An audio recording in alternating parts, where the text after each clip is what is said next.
नमः सिद्धेभ्यः।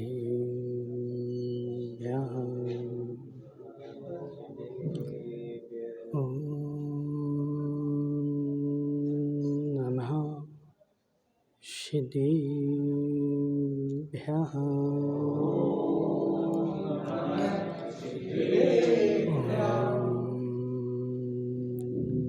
नमः सिद्धेभ्यः।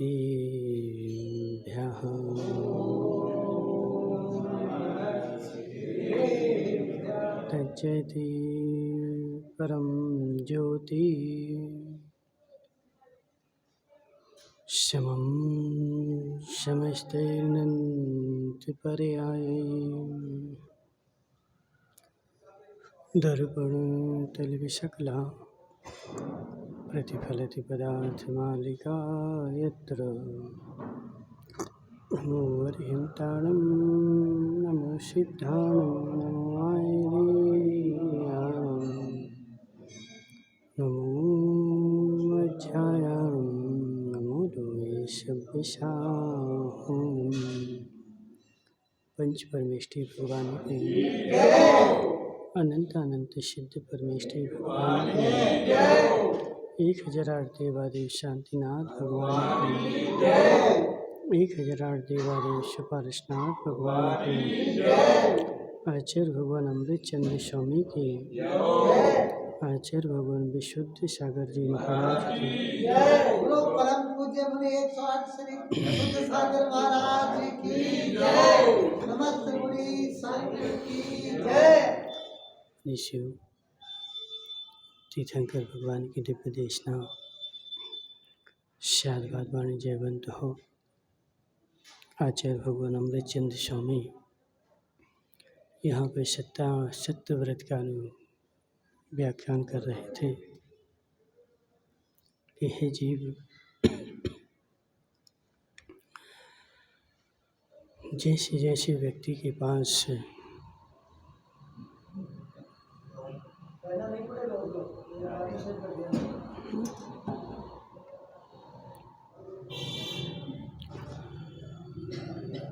साता का उदय आता है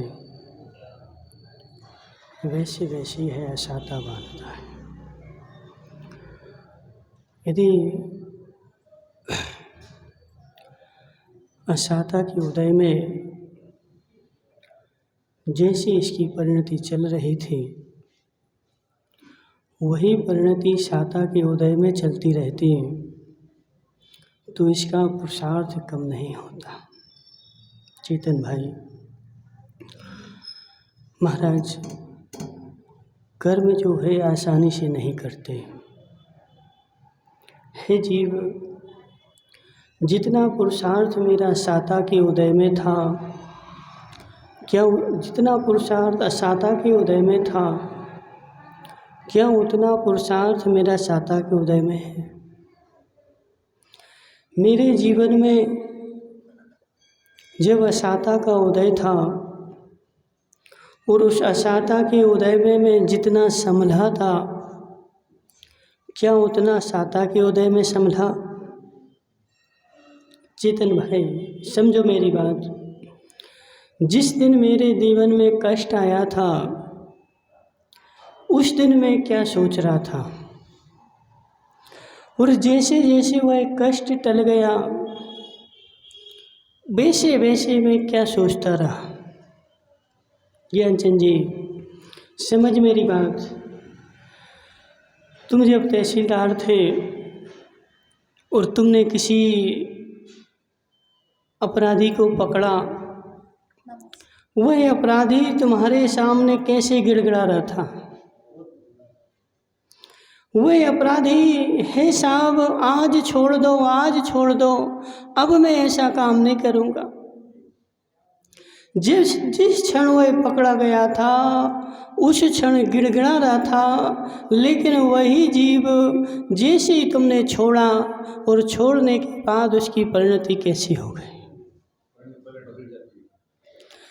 ये जीव यह सबके साथ है। क्या नाम पदमचंद जी पराना वाले, जब मैं बीमार होता हूँ और डॉक्टर के पास जाता हूँ और बीमारी में मैं तड़पता हूँ और डॉक्टर ने दवाई दी और दवाई देने के बाद डॉक्टर ने तुमसे बोला भी कि एक काम करना, ऐसी ऐसी वस्तु नहीं खाना, ये दवाई खा लो और दवाई खाने से तुम ठीक हो जाओगे। और तुमने दवाई ली और जैसे जैसे मैं ठीक होता गया, अब मैंने वह वस्तु खाना पुनः प्रारंभ कर दी।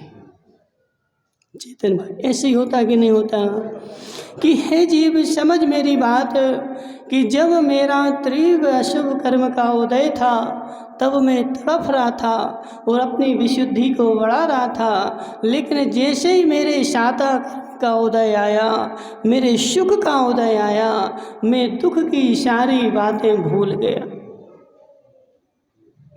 अब सुख में तनक से भी देखो, उस सुख में तनक से भी बाधा पड़ती है तो मुझे तड़फन होती है, और जब मैं तीव्र दुख में था तब मुझे तड़फन नहीं होती थी। पद्मचंद जी, तुम्हें कभी फोड़ा हुआ? फोड़ा हुआ कि नहीं? इनको हुआ था, धर्मचंद जी शास्त्री को। धर्मचंद जी शास्त्री, फोड़ा हुआ तुम्हें कभी? हाँ, हमें पता है। अब समझो मेरी बात कि जब तुम्हें फोड़ा हुआ था तब कैसा लग रहा था?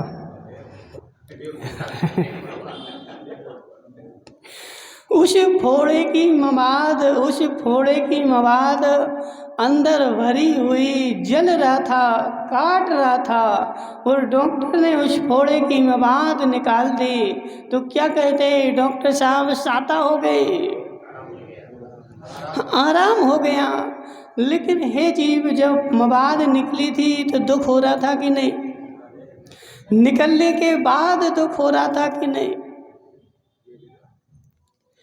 पूरी मवाद मेरे फोड़ा की निकल गई, लेकिन फिर भी दर्द हो रहा है। लेकिन कुछ क्षण पहले तीव्र दर्द था, उसकी अपेक्षा साता मिल गई, उसकी अपेक्षा साता मिल गई, और मुझे उस साता का अनुभव हो रहा है। लेकिन उस मवाद निकलने वाले फोड़े की साता और आज की साता कितना अंतर है। हे जीव, अब ऐसे काम नहीं कर कि फोड़ा फिर से हो। अब ऐसे काम मत कर फोड़ा फिर से हो। महाराज, ऐसा नहीं हो सकता, ऐसा नहीं हो सकता। जब फोड़ा हो गया था, मैंने बोला था ठीक हो जाए, मैं फिर ऐसे काम नहीं करूँगा। लेकिन जैसे ही ठीक होता है और ठीक होने के बाद मैं फिर उसी काम में लग जाता हूँ। ऐसे हे चेतन भाई, मैंने जीवन में कितने दुख भोगे, लेकिन उस दुखों को भोगते हुए वह सारे दुख भी मुझे दुख नहीं लग रहे थे। लेकिन जैसे ही अब सुख के काल में थोड़ा सा भी दुख आता है, इस सुख के काल में महावीर छाबड़ा अपनी पूर्व पर्याय में जा, जब मैं नरक में था और कोटि बीसु सहे से डसे नहीं तिसो। रामलाल जी बोलो ना, बीसु सहे से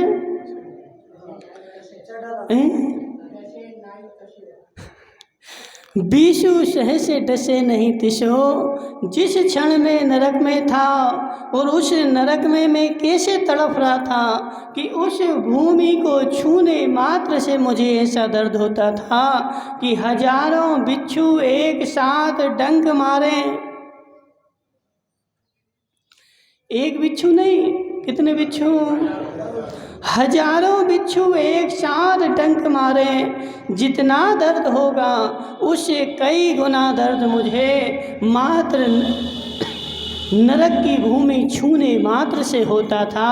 और इतना दर्द मैंने स्वयं अनुभव किया है। कितने साल संजय भाई? संजय को बोल लें तो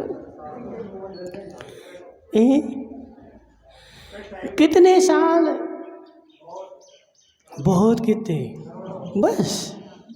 नीरज भाई खड़ो रहो। हे जीव, हे जीव, 1000 छोड़ दे, करोड़ छोड़ दे, एक एक सागर में, वो पल्ल की परिभाषा बताई थी ना हम तुम्हें, ज्ञानचंद जी, पल्ल की परिभाषा 4 योजन भूमि में। ओहो। हे जीव, अब फिर से बताते हैं कि चेतन भाई, देखो उनको नहीं देखो, वो तो माता है, माताओं को नहीं देखा करो। चेतन भाई बम्बई गए कभी? मुंबई गए कभी? कभी नहीं गए। दिल्ली नहीं जाना, मुंबई जाना है। मुंबई नहीं गए कभी? तो एक बार जाके, कौन गया मुंबई? धर्मचंद जी शास्त्री हुआ है ना। अब धर्मचंद जी शास्त्री, मुंबई में समुद्र है, देख लिया। उस समुद्र में कितनी बूंदें पानी की हैं? उस समुद्र में जितनी बूंदें पानी की हैं उतने 1000 वर्ष का एक सागर होता है।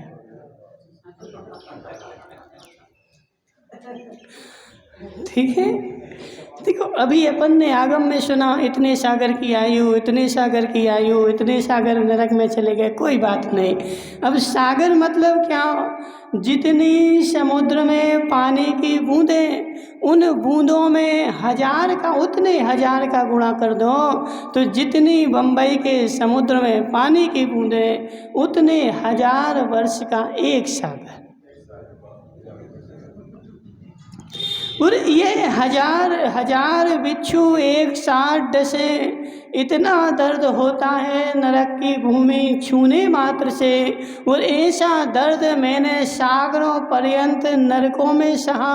ये दर्द तो मात्र कितना,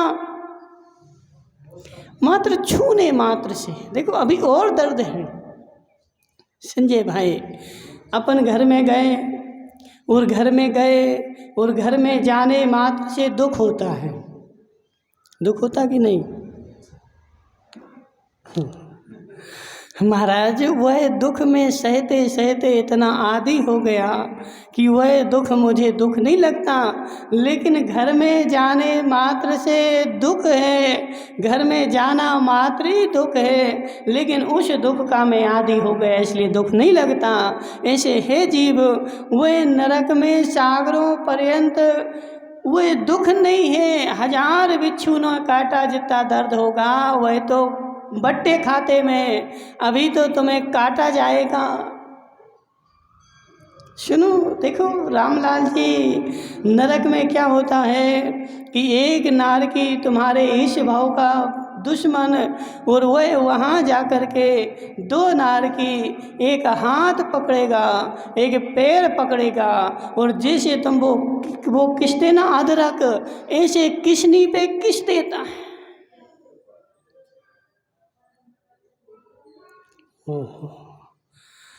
अदरक माताओं, पियो चाय में डाल के अदरक, पियो चाय में डाल के अदरक, चाय में किसनी से जैसे अदरक किसा। ऐसे आचार्य कहते हैं कि नरक में चाय बनेगी और तुझे अदरक के कैसे वहाँ किसा जाएगा। हे जीव, रामलाल जी, जो यहाँ पर अनछने जल से स्नान करता है उसके साथ क्या होता है? कहाँ? कहाँ लिखा है ऐसा? कौन से शास्त्र में? कौन से शास्त्र में? नहीं, पद्म पुराण में नहीं, श्रेणिक पुराण में। देखो, हम उससे क्यों पूछ रहे हैं? क्योंकि हम कहेंगे तो जो माताएं कहेंगी महाराज तुम तो कहते ही रहते। उसने स्पष्ट पढ़ा श्रेणिक पुराण में कि जो यहाँ पर अनछने जल से स्नान करता है, वहाँ नरक में उसको खौलते हुए जल से नहलाया जाता है। लिखा कि नहीं? कि हे जीव ये सारी बातें लिखी, अनछने पानी से मैंने कितना स्नान किया और मैंने कितना अदरक चाय में किस किस के पिया। जितना अदरक तूने चाय में किसके पिया वह नरक में तेरा अदरक बनाया जाएगा, किसनी पे किसा जाएगा और किसने के बाद जो नीचे रस निकलेगा इतने इतने टुकड़े किए जाएंगे। तिल तिल करें असुर भिड़ावे दुष्ट प्रचंड। हे जीव यह सारे दुख मैंने सागरों पर्यंत सहे हैं, लेकिन इस मनुष्य पर्याय में आकर के मैं सारे भूल गया। संजय भाई सत्य है कि नहीं? हे जीव वह सारे भूल गया, वह मोह का पर्दा पड़ गया, उस मोह के पर्दे के कारण मैं सारे दुख भूल गया और वह सारे दुख भूल करके यहाँ आया। लेकिन यहाँ पर जरा सा भी कष्ट, एक थोड़ी सी फुंसी हो जाए, ज्ञानचंद जी जरा सी फुंसी हो जाए तो मैं चिल्लाने लगता, वह सहन नहीं होती। लेकिन नरक में सोचो मैंने कैसे कैसे कष्ट सहे। हे जीव ये मेरे संसार की गाथा है। जब साता का उदय आता है मैं सब भूल जाता हूँ, और जब असाता का उदय आता है मैं चिल्लाने लगता हूँ कि हे जीव यदि साता में तू सह लेता। देखो तप किसका नाम है नीरज भाई? तप किसका नाम है? तप किसका नाम है? जब असाता का उदय आता है मैं कष्ट खूब सहता हूँ, जान जान करके सहता हूँ, सहना पड़ रहे हैं। लेकिन जब साता का उदय आता है मैं नहीं सहना चाहता हूँ, और साता के उदय में सह लेगा तो तप हो जाएगा। क्या नाम? पदमचंद जी पीपलू वाले। वही कष्ट जो तूने असाता के उदय में सहे, वही कष्ट कौन बजा रहा है? महावीर भाई। जो कष्ट मैंने नहीं सहे ऐसा नहीं, अनंत बार सहे। नरक के दुख मैंने अनंत बार सहे, और अनंत बार सहने के बाद एक बार भी मनुष्य की पर्याय में नहीं सहे, बुद्धिपूर्वक इच्छा पूर्वक। हे जीव महावीर भाई प्राणा। अब देखो तुम बुरा नहीं मानना, सत्य बताओ, तुम इस कांग्रेस के कुछ हो, क्या हो? कांग्रेस के अध्यक्ष हो? पहले थे ना, अब तुम पूर्व अध्यक्ष कांग्रेस के हो गए। और यहाँ पे यदि कोई कांग्रेस की सभा लगे और तुम्हें नहीं बुलाया जाए तो कैसा लगेगा? अच्छा नहीं लगेगा ना। और वही यदि तुम मुंबई चले जाओ और मुंबई में कांग्रेस की सभा लगी हो, दिल्ली में सभा लगी हो और सारे बड़े बड़े नेता बैठे हों और नहीं बुलाया जाए तो कैसा लगेगा? कोई दिक्कत नहीं, वो तो बड़े बड़े सभा है ना, बड़े बड़े लोग बैठे हैं। अब बड़े के सामने मेरी क्या पूछ, ऐसे हजारों लाखों अध्यक्ष बैठे, लेकिन यहाँ नहीं बुलाया जाए तो मेरा मन फील होता है। और इस सभा में मेरे मन में यदि कुछ फील नहीं हो तो मेरा तप हो गया। तप का मतलब क्या कि मैं जब रोटी छोड़ूंगा, माताओं ने क्या सोच लिया कि आज रोटी छोड़ दो तो तप हो जाएगा। हे माताओं, रोटी छोड़ना मात्र तप नहीं है। मैं यदि वही बात जो असाता में सह रहा था वही साता में सहने लग जाऊं तो मेरा तप हो जाएगा। संजय भाई, तप करना बहुत बड़ी बात नहीं, तप करना बहुत ऊंची बात नहीं, तप बहुत छोटी सी बात है। कितने सारे मुनि ऐसे हैं जिन्होंने जीवन में एक भी उपवास नहीं किया और मोक्ष चले गए। रोटी खा के आए माताओं, रोटी खा पी करके आए और रोटी खा के आके बैठे थे और केवल ज्ञान हो गया। एक भी उपास नहीं किया। विमल मार साहब तुम कितने उपास करे आए, कितनी यात्रा करे आए? 5 जगह की। उन मुनिराज ने एक भी यात्रा नहीं करी, एक भी यात्रा नहीं करी, एक भी यात्रा नहीं करी, एक भी उपास नहीं किया, और उनको केवल ज्ञान हो गया। इसलिए हे जीव, हमारी मानसिकता जो बैठी है, देखो विषय दूसरा है, चलो अपन विषय पे आ जाएं कि जो तूने शाता के उदय में सहा है, वही तू शाता के उदय में सहने लग जा, तो वह तेरा तप हो गया। लेकिन जैसे ही शाता का उदय आता है, मेरे मन बदल जाता है, मेरी मानसिकता चेंज हो जाती है, मेरे भाव चेंज हो जाते हैं। यही स्थिति किसके साथ थी? निर्नामक के साथ थी। निर्नामक जानते हो? नहीं जानते? निर्नामक को जानते हो? कोई जानता है यहाँ बैठा? विष्णु भाई, तुम्हारा ही तो रूप है निर्नामक। आज जन्माष्टमी है ना, जिनकी जन्माष्टमी बनाए उनके पूर्व भाव में निर्नामक।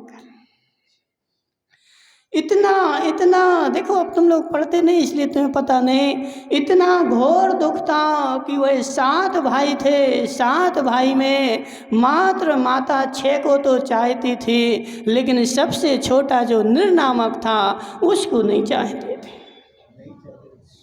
6 को भोजन परोसेगी, 6 को सब कुछ करेगी, लेकिन 7वें को जब भोजन देगी तो लास्ट में सब 6 की थाली में जो बचा रहेगा वह 7वें को दिया जाएगा। ये पूर्व पुण्य का देखो, क्या नाम, धर्मचंद जी शास्त्री, ये पूर्व पाप का ऐसा उदय है कि उस बेचारे को पूर्व पाप के उदय के कारण ऐसे दिन देखने पड़े। लेकिन उस निर्नामक ने क्या किया? जाकर के मुनि दीक्षा ले ली, और मुनि दीक्षा लेकर के घोर घोर तप किया, घोर घोर तप किया, और घोर घोर तप करने के बाद उसके पास थोड़ा सा पुण्य जमा हो गया। संजय भाई, उसके पास थोड़ा सा पुण्य जैसे ही जमा हुआ, पुण्य जैसे ही जमा हुआ, वह अपने पुराने दिनों को भूल गया। हे जीव, चेतन भाई, चेतन भाई, यदि तुम अपने पुराने दिनों को याद करोगे, तुम्हारे अहंकार नहीं आ सकता। पुरानी स्थिति को अपने पास रखोगे तो अहंकार नहीं आ सकता। लेकिन अहंकार क्यों आता है? मैं पुराना तो सब भूल जाता हूँ, और जैसे जैसे मेरा पुण्य उदय में आता है, वह निर्नामक ने भी देखो संजय भाई, उसको सम्यक दर्शन भी हो गया। किसको? मिथ्या दृष्टि हो ऐसा नहीं, क्योंकि देखो मिथ्या दृष्टि को इतना तीव्र पुण्यबंध नहीं हो सकता। और वह निर्नामक जो था वह पूर्व भाव में ही मोक्ष जाने वाला था। इतना उसने तप किया, इतना पुण्य हो गया, और मुनिराज थे और उसी पूर्व भाव से मोक्ष जाने वाले थे। लेकिन उनके दर्शन करने के लिए कोई चक्रवर्ती आया, नारायण आया, और नारायण जो था अपना सारा वैभव लेकर के साथ में, देखो अब जिसके पास अब संजय भाई कहीं जाए तो 2-4 गाड़ी तो लेके जाए, वैभव संपन्न कमिश्नर साहब, सत्य है कि नहीं? अब मैं कमिश्नर हूँ, कहीं जाऊँ, यदि तुम और बड़े कमिश्नर बन जाओ, अभी तो कौन से विभाग के हो? नगर परिषद के। एक और होता ना कमिश्नर, नहीं एक और होता ना जो कलेक्टर से ही बड़ा होता है, हाँ ठीक है, पूरे संभाग का एक होता है। यदि वो बन जाओ तो क्या करोगे बताओ? नहीं, यदि वो बन जाओ तो तुम्हारे साथ 4-5 गाड़ी यहाँ प्रवचन सुनने भी आओगे। तो 4-5 गाड़ी देखो, करावत भाटा में वो आशीष जी थे ना, तो वो जब भी आते थे उनके साथ पुलिस साथ में लगी रहती थी। लेकिन वो सात्विक आदमी कि 5 बजे देखो, महावीर भाई प्राणा, मेरा पुण्य उदय में हो और मैं काम करूं, 5 बजे रोज मंदिर आते थे। हाँ, और सुबह 5 बजे मंदिर आने के बाद मंदिर में कोई पुजारी नहीं, सारा मंदिर का पानी अपने हाथ से भरते थे। सारी मंदिर के जितने भी पुजारी आएंगे उनके लिए द्रव्य धो करके रख के और फिर चले जाते थे। हे जीव, मेरा पुण्य बढ़े, लेकिन मैं उस पुण्य के उदय में संभला रहूं तो तुम्हारे कष्ट आने वाले नहीं हैं। लेकिन जैसे ही पुण्य मेरा बढ़ता है और अहंकार साथ साथ में बढ़ जाता है, वह निर्नामक जो था वह मुनि बनने के बाद उसको सम्यक दर्शन भी हो गया, लेकिन अहंकार नहीं बढ़ा। एक दिन नारायण जो है वह नारायण आया। संजय भाई, तुम यदि यहाँ बाजार में जाओ और बाजार में किसी दुकान पे जा कर के उससे कोई सामग्री खरीदो, वो देगा कि नहीं देगा? उधार देगा कि नहीं देगा? क्यों? क्यों?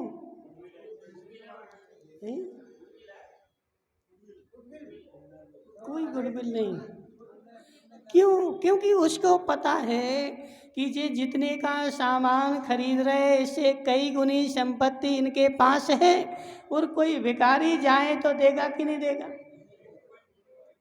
ऐसे है जीव, समझ मेरी बात। जो निदान होता ना, निदान क्या वस्तु है संजय भाई? निदान निदान निदान का मतलब क्या? तेरे पास 100 रुपये थे और 10 रुपये की सामग्री खरीदने गया और 100 के 100 नोट दे करके लौट के आ गया, वह निदान है। अब लोग वो अशुद्ध माने पाप क्यों है? ये कौन ट्रैक्टर चला रहा है यहाँ पे? समझ देखो, उस मुनि के पास इतना पुण्य इकट्ठा हो गया, इतना पुण्य इकट्ठा हो गया कि अब वह मोक्ष जाने वाले हैं, लेकिन उनने मोक्ष को छोड़ करके और क्या काम किया कि तुरंत मन में भाव आ गया, ऐसा वैभव मुझे मेरा भी हो बस। और तुरंत वहीं पर आयु कर्म का, मनुष्य आयु का बंद हो गया और नारायण पदवी का बंद हो गया। और नारायण पदवी होने के बाद और वह अगले जन्म में देखो, पुण्य तो खूब सारा था संजय भाई। देखो, त्रिप पुण्य में अल्प वस्तु मांगोगे तुरंत मिल जाएगी, त्रिप पुण्य में अल्प वस्तु मांगोगे तुरंत मिल जाएगी, और थोड़े से पुण्य में ज़्यादा वस्तु मांगोगे। ज्ञानचंद जी, 10 का नोट लेकर के जाओ और दुकान पे बोलना 1 किलो काजू दे दो, मिलेंगे कि नहीं? क्यों? 1 किलो काजू दे दो, पैसा तो दे रहे। बस हे जीव, वह 10 रुपये भी ले लेगा और कूट पीट के भगा भी देगा, और वो यहाँ अब दूसरा आना नहीं ऐसा बोलेगा। ऐसे हे जीव, मेरे पास पुण्य तो थोड़ा है और मैं इच्छा कर रहा हूँ कि मैं देव बन जाऊँ, तो वह कर्म तुम्हारे वह पुण्य भी छीन लेगा और कूटेगा पीटेगा अलग कि तुझे देव बनना है। इसलिए निदान बुरा क्यों है? क्योंकि निदान एक ऐसी वस्तु है कि 1000 के नोट में 10 की तूने चीज ली तो तुरंत मिल जाएगी, और 1000 के नोट में 1,00,000 की चीज मांगेगा तो वो 1000 और चला जाएगा। इसलिए जब भी निदान होता है, निदान मतलब घाटे का सौदा संजय भाई। निदान मतलब हाँ, इसलिए तूने घाटे का सौदा किया, इसलिए तुझे पाप बोला गया, तुझे अशुभ कर्म का बंध बोला गया। और उस नर नामक ने भी क्या किया कि पुण्य तो बंध हो ही चुका था और पुण्य बंध में मोक्ष जाने वाला था, लेकिन मांगा क्या? नारायण बन जाऊं। बन गए चेतन भाई, बन गए, क्योंकि पुण्य की संपत्ति थी। अब उस नारायण, उसके पास इतना पुण्य, इतना पुण्य, इतना पुण्य कि अब वह जीव जब यहाँ पे जन्मा, कहाँ जन्मा, किसके घर में? देखो अपनी हरिवंश पुराण के अनुसार तो भादों शुक्ला द्वादशी को जन्म हुआ था। कब हुआ था? भादों शुक्ला द्वादशी के दिन जन्म हुआ था। लेकिन घबराने की आवश्यकता नहीं है, क्योंकि थोड़े दिन बाद फिर क्या होगा, मोक्ष तो जाना ही है। इसलिए हे जीव, अब वह जीव जो पूर्व भाव में मुनि था और मुनि बन के उग्र तपस्या करके जो पुण्य बंध किया, नारायण पदवी का बंध किया, अब यहाँ पर वह जन्मा देवकी के गर्भ में। और देवकी के गर्भ में जब जन्मा तो देवकी जो थी वह जेल में थी। और किसके कैद में थी? तो कंस के कैद में। और वह कंस भी कितने दिन से देख रहा था? नंदलाल जी, अब ये तो नंद है, इन्होंने तो पाला था। किसके यहाँ पला कृष्ण? सुनंद के यहाँ। नंद के आनंद भयो, ठीक है ना। तो हे जीव, देवकी के गर्भ में जब कृष्ण आए और कृष्ण जैसे ही देवकी के गर्भ में आए और कृष्ण कंस के यहाँ अशुभ सूचक काम होने लगे। संजय भाई, जैसे ही कृष्ण पूर्व भव का पुण्य लेके आए थे और उन्हीं के नियोग से उनकी हत्या होनी थी। और जैसे ही कृष्ण देवकी के गर्भ में आए थे, जबकि देवकी जो थी कंस की ही कैद में थी, उन्हीं के जेल में थी। लेकिन 1 2 3 4 कौन से पुत्र थे?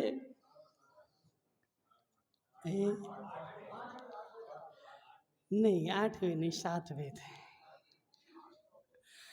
नहीं, वो ठीक है, वो हिंदू पुराण में 8वां है और जैन पुराण में 7वां पुत्र है। और इसके पहले 6 पुत्र और जन्मे।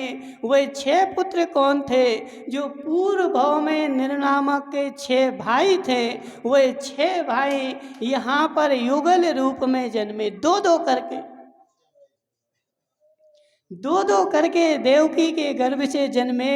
लेकिन कंस उनको मारने के लिए तत्पर था। लेकिन नेमक सोदर में इंद्र ने नेमक नाम के देव को आज्ञा दी कि हे देव, यह चरम शरीरी जीव हैं, इनकी व्यवस्था करो। और वह जैसे ही 2-2 युगल पुत्र जन्म होते और वह देव उठा करके ले जाता और दूसरे गांव में सेठ के यहाँ रखाता। और किस्मत से, नियोग से उस सेठ की यहाँ भी 2 पुत्र जन्मते, लेकिन वो मरे हुए जन्मते हैं। वे 2 पुत्र मरे हुए जन्मे। और यहाँ पर देव ने वह दोनों पुत्रों को उठाया और उस माता के यहाँ रख करके वह मरे हुए उठा करके लाए और यहाँ देवकी के यहाँ रख दिए। और जैसे ही कंस को सुनता कि देवकी के यहाँ पुत्र हुआ है, दौड़ा दौड़ा क्रोध में आता और उन मरे हुए पुत्रों को मार देता, जिंदा को नहीं, जिंदा को नहीं। देखो पदमचंद जी पीपलू वाले, चरम शरीरी का मरण नहीं होता। देखो क्रोध के आवेश में और जैसे जैसे जैसा कर्म का उदय होता है, बुद्धि भी वैसे वैसी चलती है। और ऐसे करके कंस ने 1 नहीं 2 नहीं, कितने 6 पुत्रों को देवकी की मारा, जबकि मारा नहीं था। वह 6 के 6 पुत्र जो थे वह दूसरे गांव देवरख के आया था, और वह 6 के 6 चरम शरीरी थे, उसी भाव से मोक्ष जाने वाले थे। लेकिन अब 7वां कृष्ण का जन्म होने वाला, गर्भ में आ गए, गर्भ में आ गए। और गर्भ में आने के बाद जैसे ही कंस को पता लगा, उसने अपनी निगरानी तीव्र कर दी कि मेरा शत्रु गर्भ में आया है। हे सैनिको देखे रहना, कड़ी निगरानी, यही मेरा 7वां शत्रु है, और वह 9 माह होंगे इसका जन्म होगा। लेकिन कृष्ण का क्या हुआ कि 9 माह हुए ही नहीं, 9 माह नहीं हुए। कितने हुए? 7 ही माह में कृष्ण ने 7 ही माह में निकल करके और बाहर आ गए। लेकिन जैसे ही कृष्ण गर्भ से निकल के बाहर आए, उस समय 7 दिन से घनघोर बारिश हो रही थी। देखो नंदलाल जी, सारे योग नियोग, सारे देखो, अपन बुद्धि मत चलाओ, सारे योग नियोग जैसी होनहार है उसी के अनुसार वह होनहार होगी कि जब जब कृष्ण का जन्म हुआ उसके 7 दिन पूर्व से तीव्र वर्षा बरस रही थी। और जन्म कहाँ हुआ? तो मथुरा की यमुना के किनारे, यमुना के पास। और यमुना जो थी वह चारों तरफ से यमुना ने मथुरा को घेर लिया था, बाढ़ आ चुकी थी, कोई यहाँ से वहां नहीं जा सकता। 7 दिन हो गए, 7 दिन हो गए तीव्र पानी बरसते हुए, और तीव्र पानी बरस रहा था, और कंस का पहरा जो था बराबर लगा हुआ था। लेकिन जैसे ही कृष्ण का जन्म हुआ, वह सारे पहरेदारियों को नींद आ गई। सारे पहरेदारी जितने पहरा दे रहे थे सबको गहरी नींद आ गई। और सबको गहरी नींद आने के बाद जैसे ही कृष्ण का जन्म हुआ, सारा वह जेल जो था जगमगा गया।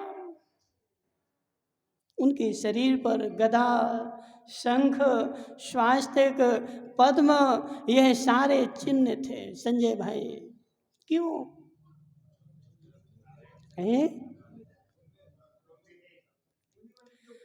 पूर्व भव का पुण्य था ना, वह पूर्व भव का जो पुण्य था वह शरीर पर झलक रहा था। सारे शुभ चिन्ह जो थे उनके शरीर पर थे। और जैसे ही उनका जन्म हुआ, आधी रात में सारा जेल जगमगा गया। और कृष्ण, बलराम और उनके पिताजी कौन थे? वसुदेव। उनको सब पता था। बलराम ने अपने सिर पे उठाया कृष्ण को, और वासुदेव ने छत्ता लगाया कि चलो अब यदि कंस को पता चल गया तो यह मार देगा, इनकी कोई व्यवस्था करके आओ। और जैसे ही कृष्ण को ऊपर सिर पे उठाया और आगे बढ़े, तो अपने आप सारे ताले खुलते जाते। चाबी नहीं चाहिए, चाबी नहीं चाहिए। जैसे ही कृष्ण आगे आगे बढ़ते, वह ताले अपने आप बढ़ते जाते। और ताले के साथ वह 7 दिन से बारिश हो रही थी, सारे गांव में बाढ़ आ गई थी। लेकिन उनके पुण्य के नियोग से वह स्वर्ग से एक देव आ गया, बैल बन के। उस बैल के सींग चमक रहे थे, उसका मस्तक चमक रहा था। और वह बैल जो था आगे आगे चल रहा था। और जैसे ही बैल आगे चल रहा था, वह यमुना भी सूख गई।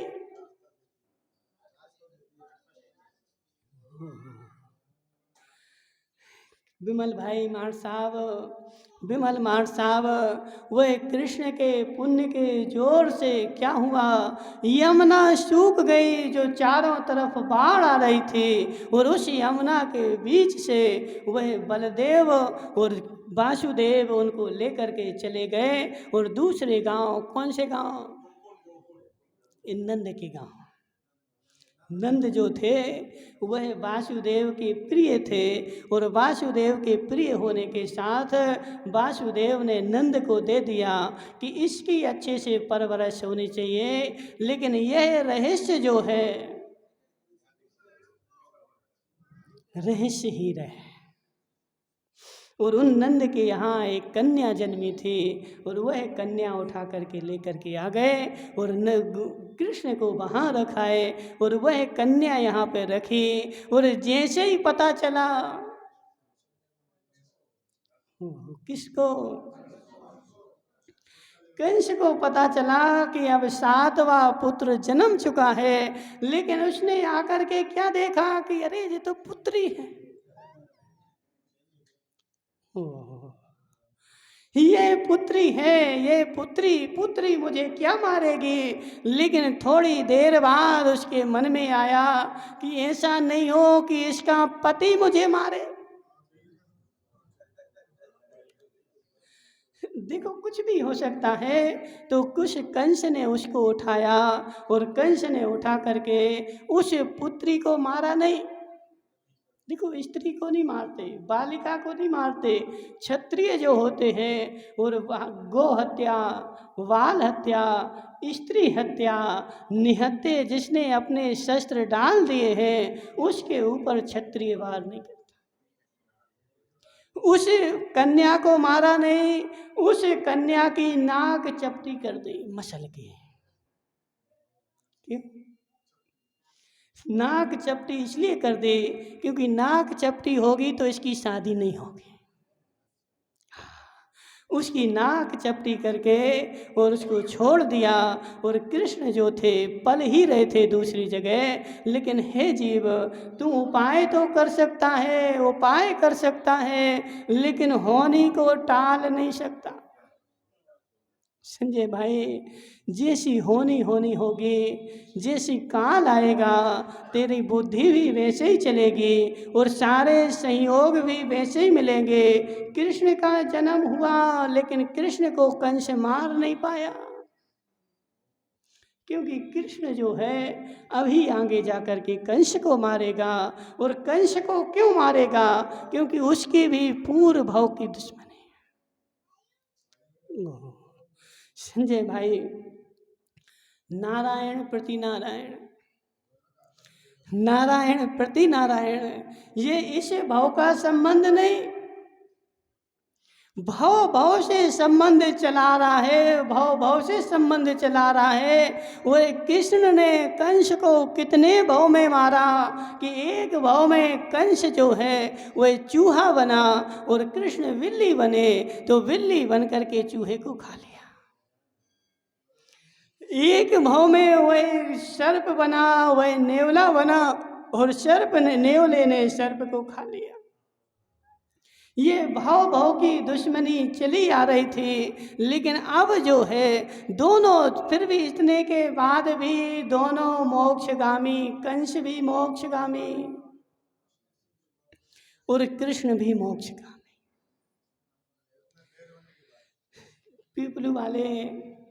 पीपलू वाले धम्मे सुरा सो कम्मे सुरा, धम्मे सुरा सो कम्मे सुरा। हे जीव, नपुंसक ना नरक में तीव्र नीचे जा सकता है, और ना न मोक्ष में ऊपर जा सकता है। इसलिए हे जीव, धम्मे सुरा सो कम्मे सुरा, जो कर्म करने में शूर है वह धर्म करने में शूर है, और जो कर्म करने में शूर नहीं है डरपोक है बेचारा। हे पुरुष दिनेश संगी, संजय भाई, डरपोक की कोई गति नहीं। गति किसकी होगी? गति किसकी होगी? शूरवीर की। जो शूरवीर होगा, देखो जो होगा देखा जाएगा, या तो नरक में जाएगा या स्वर्ग मोक्ष में जाएगा। कौन होगा? वह शूरवीर मनुष्य ही होगा। और उस मनुष्य की ही ऐसी गति होती है कि मनुष्य ही 16वें स्वर्ग में जा सकता है, 9वें ग्रेविक में जा सकता है, लेकिन त्रियंच जो है 16वें स्वर्ग में भी नहीं जा सकता। 16वें स्वर्ग में तो जा सकता है, नहीं 12वें तक, 12वें तक, ठीक है। त्रियंच 16वें स्वर्ग में नहीं जा सकता, 7वें नरक में नहीं जा सकता। धर्मचंद शास्त्री, शेर जो है वह शेर जीवन भर क्या खाता? मांस खाता है। कौन से नरक में जाएगा? कौन से नरक में जाएगा? है? कौन से नरक में जाएगा चेतन भाई? है? हे जीव, शेर जो है जीवन भर मांस खाता है, जीवों को काट काट करके, लेकिन वह नरक में ही जाए जरूरी नहीं है। नरक में ही जाए जरूरी नहीं है। और कितने क्रूर से क्रूर परिणाम भी करेगा तो 5वें नरक के नीचे नहीं जा सकता। कितने क्रूर परिणाम कर ले, लेकिन कहाँ तक? 5वें नरक तक ही जाएगा। अजगर जो है वह अजगर कितना ही लोगों को काटे, कितना डसे, लेकिन वह कहाँ तक जाएगा? नीरज भाई, कहाँ तक जाएगा? 4थे नरक से नीचे नहीं जा सकता। हे जीव, यह सारी पर्यायगत उनकी योग्यता है कि शेर कितने कुटिल परिणाम करे, लेकिन 6वें नरक के परिणाम शेर नहीं कर सकता। लेकिन माताओं, तुम लोगों को सौभाग्य प्राप्त है। देखो, जो सौभाग्य शेर के पास नहीं, तुम लोग शेर से भी ज्यादा बलशाली हो। शेर बेचारा कितने जीवों को खाए, कितना कुछ भी करे, लेकिन 5वें नरक से आगे नहीं जा सकता। उसके पास योग्यता नहीं, शक्ति नहीं, लेकिन माताओं के पास शक्ति है कि 5वें नरक के नीचे भी जा सकते हो। विमल मार्ग साहब, तुम्हारे पास और ज्यादा शक्ति है, तुम 7वें में भी जा सकते।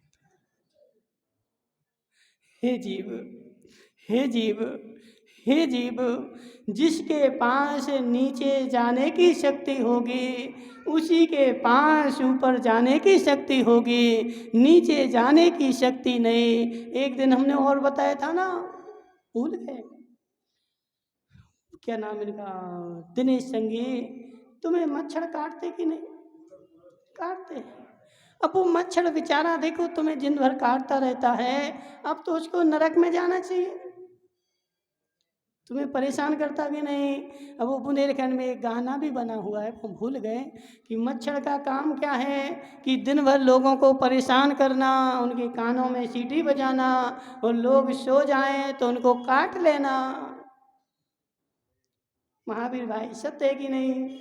उनके उसका काम ही है। इसलिए नरक, वो जो मच्छर है ना, वह तो नरक में जाएगा।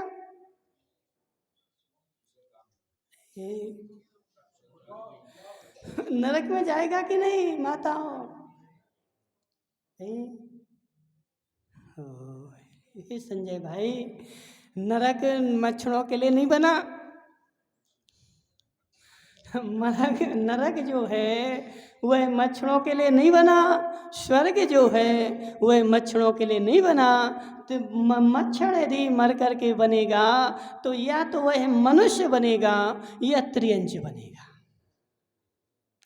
नरक जाने की उसके पास योग्यता नहीं। वह तुम्हें कितना काटे, तुम्हारा कितना खून पिए, लेकिन वह खून तो पी रहा है, लेकिन अंतरंग में उसके कुटिल परिणाम। हे जीव, लेकिन मैं खून भी नहीं पीता हूँ, लेकिन कुटिलता अंदर में पूरी रखता हूँ। इसलिए नरक जो है चेतन भाई, नरक जो है वह मच्छरों के लिए नहीं बना, चींटियों के लिए नहीं बना, कबूतरों के लिए नहीं बना। वह मच्छर जो बना है वह मनुष्यों के लिए बना है। नरक जो बना है वह मनुष्यों के लिए बना है। क्योंकि धम्मेशुरा, जो धर्म में शूर होगा वह कर्म में भी शूर होगा, जो कर्म में शूर होगा वह धर्म में भी शूर होगा। और जो बेचारा शूर नहीं है, ना वह धर्म कर सकता है ना कर्म कर सकता है, वह बेचारा बीच में ही लटका रह जाएगा। इसलिए मनमोहन लाल जी, शूर बनो, शूर बनो। या तो धर्म करने में शूर बनो, नहीं कर सकते तो कर्म करने में शूर बनो। महाराज कर्म करने में शूर हो। हे जीव, जितने चोर थे सब मोक्ष चले गए। अंजन चोर मोक्ष चला गया, वह कर्म करने में शूर था, इसलिए धर्म करने में भी शूर था। और वह सेठ बेचारा, ना तो उसने कर्म किया और ना धर्म किया, वह बेचारा बीच में ही लटका रहा। इसलिए बीच का जो होता ना वो बहुत खराब होता। वो एक मुनिराज की कहावत आती ना, एक मुनिराज अपने बैठे थे और बैठे बैठे जंगल में कहानी गा रहे थे। आगे की अच्छी, पीछे की अच्छी, बीच की बेकार, उसको मारो जूता चार। समझे? देखो ज्ञानचंद जी, आगे की अच्छी, पीछे की अच्छी, बीच की बेकार, उसको मारो जूता चार। और अपने वो तो मंत्र जप रहे थे और वहीं से क्या हुआ कि गांव की 3 महिलाएं निकल पड़ी। आगे गरीब की थी, पीछे भी गरीब की थी, लेकिन बीच में जो थी वो सेठ की थी। सेठ की नहीं, रानी थी। रानी बीच में और आगे उसकी नौकरानी और पीछे नौकरानी। रानी ने सुना कि यह महाराज क्या बोल रहे हैं कि आगे की अच्छी, बीच की, पीछे की अच्छी, बीच की बेकार, उसको मारो जूता चार। उस रानी ने सुन लिया और सुन करके उसको तो क्रोध का पारा चढ़ गया और क्रोध के पारे में चढ़ करके वह गई और उस वहाँ चली गई। कहाँ? नहीं नहीं, राजा के पास नहीं जाते, ऐसे छोटी मोटी बातें लेके थोड़ी जाते राजा के। वो चली गई कहाँ? कोप भवन में। देखो अब तुम लोगों ने वो सब बंद कर दिए ना। राजाओं के यहाँ सारे भवन होते थे, कोप भवन अलग होता था। बहुत सारी रानियां हैं, अब जिसको कोप आ जाए तो वो कोप भवन में मिलेगी, कोप भवन में मिलेगी। तो वह भवन ही अलग से बना रखते थे पहले राजा, और रोज जाके देखते थे कि आज कोप भवन में कौन है। अब तो बेचारा क्या है कि अब तो ज्ञानचंद जी एक ही बची है। अब जब सैकड़ों होती थी तो कोप भवन अलग से बनाना पड़ता था कि कोप भवन में कौन है। अब तो एक ही है तो एक के लिए क्या कोप भवन बनाना, वो ही सारा भवन हो गया। तो वह राजा कोप भवन में जाके देखा कि मेरी रानी कोप भवन में है। क्या हो गया रानी? कुछ नहीं बोला उसने। 2-4 बार पूछा, क्या हुआ रानी? हे राजन, आज मुझे से महाराज ने गालियां दी हैं। गालियां दी हैं महाराज ने। कल सुबह महाराज को राज दरबार में बुलाया जाएगा। महाराज को राज दरबार में बुलाया गया कि मुझे साधु ने गालियां दी हैं। हे साधु, तुमने मेरी रानी को गालियां क्यों दी? महाराज, तुम्हारी रानी कौन सी है? रानी को बुलाया जाए। रानी सामने आई। महाराज, मैंने तो देखा इसको पहली बार है। गालियां देने की तो बात दूर, मैंने आज तक इसको देखा नहीं, मैंने तो पहली बार देखा है। नहीं महाराज, ये झूठ बोले। मैं जब वहाँ गई थी किसके दासियों के साथ पनघट पे नहाने के लिए जा रही थी, तब इन साधु ने मुझसे बोला कि बीच की बेकार, इनको मारो जूता चार। महाराज सब समझ गए, महाराज सब समझ गए, महाराज सब समझ गए कि क्या लफड़ा है, क्या लफड़ा है। और महाराज ने बोला कि हे राजा, मैंने इनको गालियां नहीं दी, मैं तो अपना ध्यान कर रहा था कि आगे की बेकार अच्छी और पीछे की अच्छी, बीच की बेकार, इसको मारो जूता चार। इसका मतलब यह नहीं कि रानी को मारो जूता चार। इसका मतलब क्या है कि बचपन अच्छा, बुढ़ापा अच्छा, बेकार जो है वह जवानी है।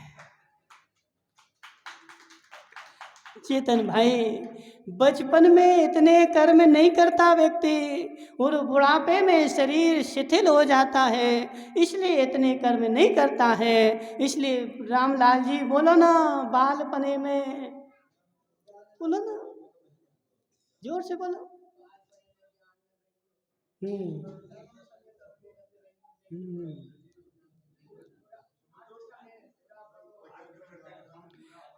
हे जीव, क्या बोला, क्या बोला?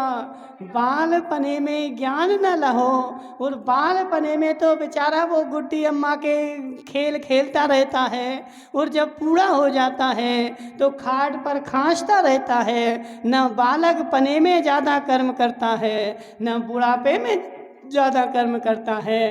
कर्म कब करता है? मनमोहन लाल जी, जैसे ही जवानी आती है, तरुण समय तरुणी रत रहो, जवानी आती है और उसकी स्त्री भी आ जाती है, अब सब संसार भूल जाता है। इसलिए संजय भाई, बीच की बेकार, इसको मारो जूता चार। बीच की को जूता मारना है, मतलब जवानी में संभल रहा है राकेश संगी। अब वो राकेश संगी बेचारा क्या बोल रहा, बोले महाराज अभी तो मैं जवान हूँ, जब बूढ़ा हो जाऊंगा तो फिर धर्म करूंगा, अभी धर्म करने के दिन थोड़ी है, बुढ़ापे में धर्म करेंगे। तो हे राकेश संगी, बुढ़ापे में तू खाट पर डले रहेगा, खांसेगा, खकार आएगी, तब तेरा धर्म में मन नहीं लगेगा। बीच में ये सारी गड़बड़ कहाँ होती संजय भाई, कहाँ होती? देखो क्या नाम इनका, पराणा भाई, महावीर जी पराणा, सरकार ने पैसे दिए 1 करोड़ रुपए, किसको? नहीं खर्च करने नहीं, गरीबों की मदद के लिए। इतने 50 करोड़ का पैकेज निकाला, ऊपर से तो निकल गया, तो ऊपर भी गड़बड़ कम होगी, नीचे किसान के पास पहुंचने के बाद गड़बड़ कम होगी। गड़बड़ कहाँ होगी? सारी गड़बड़ वो बीच में होती है, और बीच में बड़ी बड़ी गड़बड़ होती है। देखो, यदि बच्चा किसी को मारेगा तो मार करके 1-2 तमाचा मारेगा और शांत हो जाएगा, लेकिन बीच में यदि मारेगा तो वो जान से ही मार डालेगा। इसलिए हे जीव, ऊपर से निकलेंगे 50 करोड़ तो किसान के पास पहुंचेंगे 5 करोड़। 45 कहाँ गए? बीच में चले गए। इसलिए बीच में जो है सारी गड़बड़ है। इसलिए पदमचंद जी पुपलू वाले, जो बीच में संभल जाएगा उसका सारा जीवन संभल जाएगा, और बीच में नहीं संभल पाया तो उसका सारा जीवन चला जाएगा। इसलिए हे जीव, असाता का उदय जब आता है सब संभल जाते हैं, लेकिन साता का जैसे उदय आता है और उस साता में सब लीन हो जाते हैं, और जैसे ही साता असाता में लीन होते हैं वह असाता फिर से बनने लगती है। इसलिए हे जीव, साता में संभलने की आवश्यकता है, मुके संगे बीच में संभलने की आवश्यकता है। अभी तुमसे डॉक्टर बोलेगा कि ऐसे ऐसे संभल जाओ, तुरंत संभल जाएगा। देखो धर्मचंद जी शास्त्री, अपने कुटिल परिणाम तो देखो। डॉक्टर यदि कुछ भी बोले, एक व्यक्ति बेचारा उसको सोराइसिस हो गया। सोराइसिस जानते ना क्या होता है? उसमें सूजन नहीं होती, वो खुजली खुजली टाइप की पूरे फफूंद हो जाती है पूरे शरीर में, और वो खुजली होने लगती है, बड़े बड़े दाग हो जाते हैं। उससे डॉक्टर ने बोला तुझे तेल नहीं खाना, नमक नहीं खाना। अब वो भोजन कर रहा है बिना तेल का, बिना नमक का भोजन कर रहा है, और उससे बोला जाए कि हे जीव एक दिन तेल छोड़ दे। हे जीव, मजबूरी में खूब किया लेकिन स्वेच्छा पूर्वक आज तक नहीं किया। और जब तू स्वेच्छा पूर्वक करेगा तभी तेरा धर्म होगा और तेरा तप होगा। जबरदस्ती में करने से फायदा नहीं है। इसलिए हे मुकेश संघी, अभी तेरा बीच चल रहा है, बीच में संभल जाएगा तो अंत भी अच्छा हो जाएगा, वरना बीच का जो है सबसे बेकार है। इसलिए बीच को संभालो तो सब संभल जाएगा। बोले शांतिनाथ भगवान की।